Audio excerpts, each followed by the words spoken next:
আমি অ্যাস্ট্রোলজার সুশান্ত শাস্ত্রী আজকে সজোড়া থেকে বলছি আপনাদের কাছে। তা এটা একটা জেমস্টোন, এই দোকানে আসুন, অনেক নক্ষত্ররা এখানে বসে। তা এখানে যদি আপনারা আসেন আপনাদের ভাগ্য একবার যাচাই করে নিন, কবে আপনাদের বিয়ে হবে কি চাকরি হবে এরকম বিষয় যদি আপনাদের মনে প্রশ্ন থাকে অবশ্যই এখানে আসতে পারেন। কিছু টিপস আপনাদের কাছে এসছি, অবশ্যই শেয়ার করব। যেরকম দেখুন, রবি স্টোন হচ্ছে চুনি।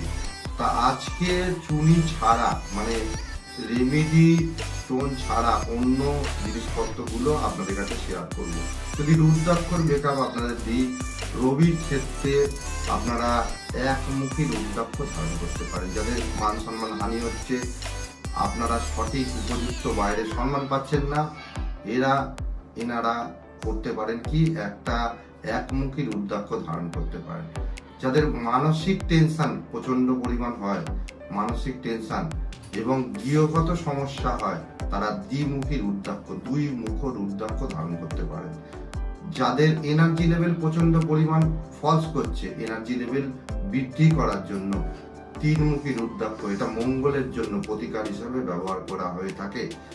এরপর আসি চারমুখী রুদ্রাক্ষ। চারমুখী রুদ্রাক্ষ যাদের নিম্ন বিদ্যায় বাধা হচ্ছে, পড়াশোনায় ছেদ হচ্ছে, পড়াশোনায় মনে থাকছে না, বুধের প্রতিকার হিসাবে এটা ব্যবহার করা হয়ে থাকে। এটা চারমুখী রুদ্রাক্ষ।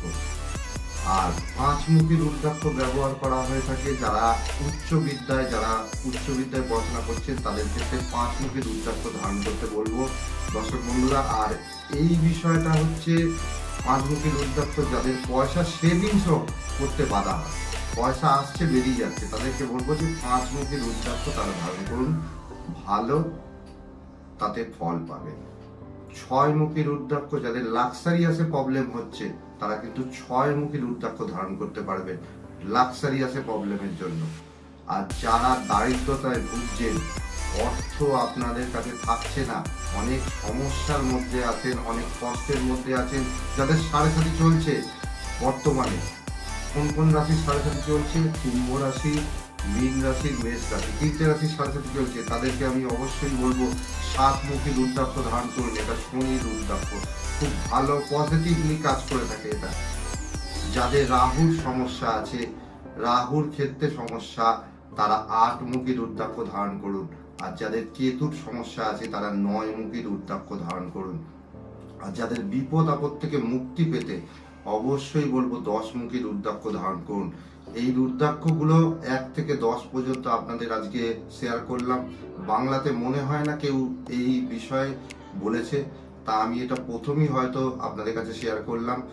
তা অবশ্যই আপনারা ভালো থাকুন, সুস্থ থাকুন, সবল থাকুন। নেক্সট ভিডিওতে আবার দেখা হবে। জয় মা।